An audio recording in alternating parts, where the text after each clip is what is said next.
Hey, hi, hello, and welcome back for another electrified review. On the menu today is the EUNORAU e-Torque. Now, value packed is the name of the game here. This is a city commuting electric bike, and it's feature complete. Now that means it has all of the components and accessories that you need to use it for its intended purpose. Let's take a look and check it out here. You've got a rear rack here, nice and sturdy. It's got whatever this thing is called that helps you to secure your cargo without needing bungees or extra tie downs. We've got full coverage, plastic fenders. They're lightweight, they're resilient, they're well mounted. We've got integrated lights as well. Headlight is nice and bright. Well, it actually illuminates the road well instead of just providing some visibility for you to other vehicles. Tail light is integrated as well, so you can operate both of those from the controls on the left handle grip. The frame here is a mid-step or a mixedy style, which provides a nice balance with giving it a decently low standover height, but also making the frame a bit more rigid, a bit more sturdy at speed. Battery pack is mounted low in the down tube, which helps to keep the center of gravity low. We've got a full coverage chain guard on here. This is a Shimano tourney setup, which is the basic derailleur from Shimano, but it's a very sturdy and well-performing derailleur. There's a reason that tons of bikes have this, and it's a nice little upgrade. Instead of having a thumb shifter, we've actually got the Altus trigger shifters on here, which I prefer. You know, trigger shifters just to me feel a lot nicer, perform better than a thumb shifter. We've even got hydraulic disc brakes here, which are a really nice upgrade for a bike in this price range. Most bikes that are this affordably priced will have mechanical disc brakes, which work well, but they require more grip strength to actuate. There's more maintenance you have to do. Hydraulic really are just better in basically every way. So I love that EUNORAU went for the upgrade on here. We've even got a mirror, which I mounted kind of down on the left grip because there's, you know, there's a lot going on in the cockpit. That was the best place I could think of to mount it, and it seems to work pretty well there. We've got full suspension here as well. Nothing super heavy duty, but for riding in the city, maybe some light trails, this stuff is excellent. We've got a suspension fork, the SR Suntour Nex. Now this has got 70 millimeters of travel. It's a spring suspension fork, and you can adjust the preload here. So if you're a bit heavier of a rider, or maybe you're carrying some extra cargo, you can tighten these up a bit here to compensate for that. There is a suspension seat post back here too. It's a pretty basic one, you know, maybe 20 to 30 millimeters of travel, but it does help. You know, it makes a difference for ride comfort. The saddle's pretty wide and soft as well. It really feels quite nice, and I did around 30 miles on this when I did my range test, so I think they did a great job from a comfort perspective. Part of what helps with comfort is how adjustable the bike is. It's a fairly long seat post, so you can adjust that up and down, but then the stem is also adjustable. Huge range here. You can put it more forward like I have it now. I like to have a bit more forward of a riding stance, and you could also adjust it up straight up if you want to. You maybe sit a bit more upright, a little more of like a cruiser feel to it. Now let's talk a bit about the electronic components. This is a class 2 electric bike, which means it can get to a top speed of 20 miles per hour using either pedal assist or the throttle. The motor is here in the back wheel. There's a 350 watt hub motor. This is more of an efficient power sipper. It's not an adrenaline crazy thrill ride kind of a motor. It's all about efficiency. Now the battery is mounted in the down tube, like I mentioned, 48 volt, 16 amp hour, and then that's pretty high capacity for an efficient city bike. They actually have a battery upgrade that's a 25 amp hour, which is, in my opinion, would just be overkill for this bike. Like, you'd have a crazy amount of range on that. Maybe if you're trying to do, you know, multi-day rides and you don't want to charge up in between days, then you could go for that. But with the standard battery, you can probably get 50, 60 and beyond miles of range, even, you know, riding in the high levels of assist. The thumb throttle is located on the left grip here, and the pedal assist sensor is actually a torque sensor, which is another awesome upgrade that I don't usually see for bikes in this price range. Now, if you're not familiar with pedal assist sensors, torque sensors respond to how much pressure you put on the pedals. So you pedal lightly, you get a little bit of help, and if you're really pushing hard, really cranking it, then you get a lot of help from the motor. I like them a lot better than cadence sensors because they feel more responsive. It's a lot more enjoyable of a ride experience, and they also encourage more fitness, more activity from the rider, since you have to be a bit more actively engaged with the ride instead of just lightly cycling the pedals like you can do with a cadence sensor.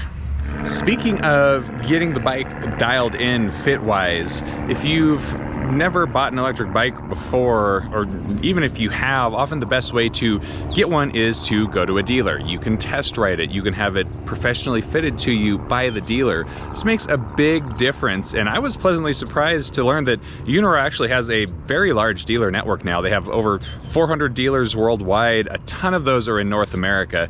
So it should be pretty easy to find a EUNORAU dealer near you. So I would definitely check that out so that you can, you know, try it out before making a purchase. Now, it can fit a wide range of riders, but I think it's probably going to be the most comfortable fit for people who are kind of small to average in size. If you're over 6 feet tall, it might be a little bit on the small side. I'm 6'3", and it was a little bit smaller than I would prefer, but still surprisingly comfortable. They did a really good job. One more thing to call out here before we get into the ride test portion is EUNORAU's warranty. I did some research before filming, and again, I was really pleasantly surprised. They have an outstanding warranty. You get 5 years of coverage for the frame, 2 years of coverage for the battery, and then a full year for most of the other components. And that is much better than average in the e-bike industry, especially for more affordably priced bikes. Often the warranty will be, you know, only 12 months, and there'll be a lot of components that it doesn't cover, you know, wear and tear stuff, and even some, you know, the kind of the gray area components like the derailleur, which you know, EUNORAU actually does cover. So I was really, like, you know, kudos to EUNORAU. They're doing a good job with the warranty. They're really expanding their dealer network. They're doing a good job of supporting their products, which I think is really important, especially if you're going to drop a big chunk of change on an electric bike like this. They really are an investment. Alrighty folks, enough chit chat. You know, this bike seems awesome on paper, but how does it perform in the real world? Let's find out. All right, test ride time. I'm gonna take it for a spin. Now, as you can see, this is really too small for me. I mean, I'm much taller than average at 6'3". So if you're, you know, small to average height and size, then this would be a great fit for you. But keep that in mind if you're thinking about this bike, because it does only come in one size. So if you're, you know, over 6 feet tall, probably not the right bike for you. I will say though, even being as tall as I am, it is still surprisingly comfortable. The stem adjusts up and down so you can get that dialed in. I like more of a forward riding stance, so I've got mine almost all the way forward so that I yeah, have a little bit of a forward lean, nothing too crazy. It does still feel remarkably comfortable, even though it's, you know, a bit too small for me. The display is not very bright. You know, it's a very sunny day out, so it is a little bit hard to see, but you know, it gets the job done. I'm going to start off in level 0. I'm just going to ride it like a bike. I want to see just how the bicycle components feel. This also simulates, you know, what happens if your battery runs out of charge when you're out on a long ride and you have to pedal at home without any battery. So let's see how it does with that. Shift down a little bit here. I'm like all the way up in the high gear. So just speaking of this from a bicycle component perspective, it feels pretty good. It's smooth, it's quiet. The derailleur was perfectly dialed in when I got it, so I didn't have to do any tuning there. I did have to tune the front brake. It was pinging against the side of the brake pad. And so that's something you may have to do with any direct-to-consumer bike that you have to assemble is, you know, do a little bit of tuning. Hopefully it won't be too bad though. A lot of times they're just lined up nice right out the gate. All right, we're going to kick on the assist here. I'm gonna bump it all the way up to level 5, but still just stay in, you know, pedal assist mode. I'm not gonna use the throttle yet. This is a torque sensor, which is really a nice treat and unexpected on a bike at this price range. So as you'll notice, I'm putting just a little bit of pressure on the pedals. The motor is hardly helping me out at all, and as soon as I start to press hard, it can really take off. A lot of acceleration. Motor is still pretty quiet because this is more of a power sipper. It's nothing too heavy duty, but that torque sensor is a really, really nice touch for a bike that's this cheap. Makes the riding experience a lot more enjoyable and also just more active. With a torque sensor, you have to put in power to get power out of the motor. So it's definitely a bike that's designed for someone who wants to be a bit more active, maybe someone who's already a cyclist without an electric bike, and you want just a little bit of extra oomph. You can ride farther, have more fun. All right, we're going to try the throttle now. So we'll get cruising at about 10 miles an hour here. And then I'm going to just hit the throttle without pedaling just to see what the mid-range acceleration is like. Here we go. So it's not insanely powerful, but gets the job done. I mean, look at that, we're already up to 20 miles per hour. So this is a fairly efficient motor. This isn't a thrill-seeking adventure ride kind of a bike. But if you're feeling extra tired and not wanting to pedal a whole lot, or you know, maybe just want to use the throttle for like when you're first starting out off the stoplight, you know, let's see what that's like. So we'll come to a complete stop here, and then we'll take off just using the throttle so we can see, you know, what's that. Keep in mind, you know, hub motor in the rear here. Hub motors are good for like high speed, but they're not especially known for like torque and acceleration at low speed. So let me show you what I mean here. If I just hit the throttle, not going to pedal at all, really slow start, and then it's gonna, you know, start to build up speed as we go. Acceleration definitely picks up right around like the 10 mile per hour mark. I do want to just highlight, I guess, the comfort and how good the fit on here feels. Like this is pretty well dialed in. This is a very nice Commuter. The suspension seat post adds just a little bit of bounce in the back. It's not a ton of travel on the front forks, but for, you know, city riding, commuting, just kind of bumps that you would find on city streets and maybe some light trails, this is just enough suspension to feel nice and comfy, but still be like a lightweight, efficient ride. So we're gonna get going as fast as we can here, and I'm going to try to pedal past 20 miles per hour because I want to demonstrate that even when you're in the highest gear, you can't pedal much past 20 miles per hour because your feet are already going way too fast. You already have way too high of a cadence. So this is really designed to be like maximum 20 miles per hour, even if you're more motivated of a rider. All right, let's go.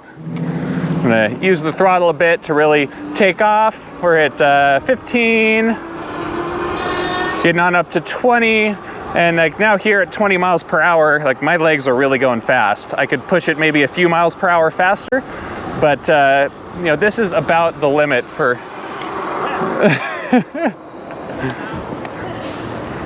The reason why that matters is if you lived in a city where you needed to ride faster, like maybe there's no bike lanes, there's not a good biking infrastructure, so you need to be able to keep up with traffic, then keep in mind you're only limited to 20 miles per hour on this. So that could be a consideration. I think where this bike really shines is in cities where there is a lot of cycling infrastructure, where there's bike lanes, where there's bike paths, where it's easy for you to ride with traffic and it's not dangerous. All right, it's time for the range test. Now let's talk about the rules for the range test, how we do them, how we score them. Now, bike manufacturers like to give their range figures in terms of maximum range. You know, for example, EUNORAU says the max range for the e-torque here is 65 miles. But Electrified Reviews, we don't care about those figures because they're kind of a meaningless statistic. That's a best case scenario. You know, you're riding on flat ground, low levels of assist, lightweight rider. If you're, you know, in the real world, that's not really going to apply. You might be heavier than average. You might have a lot of hills in your area. Maybe you're using a high level of pedal assist, or you're using the throttle a lot. So our range test is going to test estimated minimum range. This is like your worst case scenario range. So here's how I'm going to ride. I'm going to keep the bike in the highest level of assist all the time. Anytime that I have to come to a stop or slow down for, you know, stop sign, stoplight, you know, cars, pedestrians, whatever, I'm going to use the throttle to get back up to full speed. Then I'm going to ride at full speed with max assist the entire way, and we're going to see how far we get.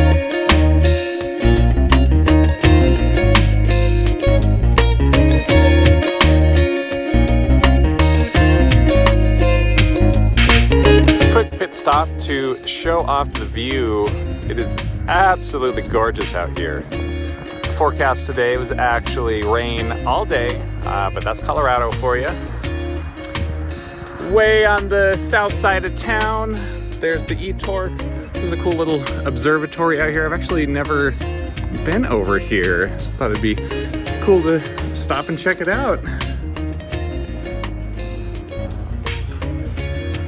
Wow. This is why I love living in Colorado.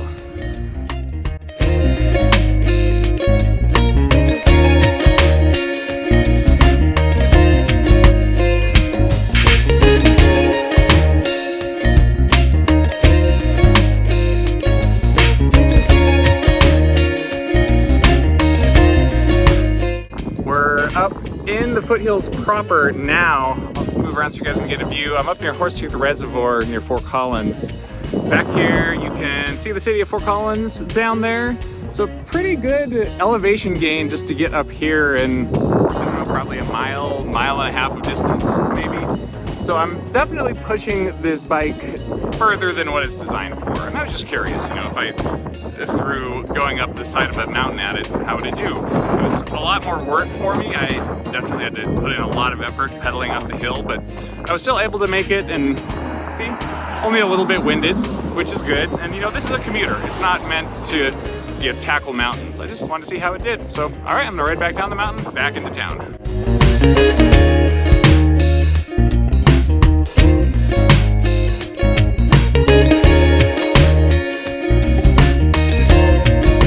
26 miles even, and we have finally dipped below 50%.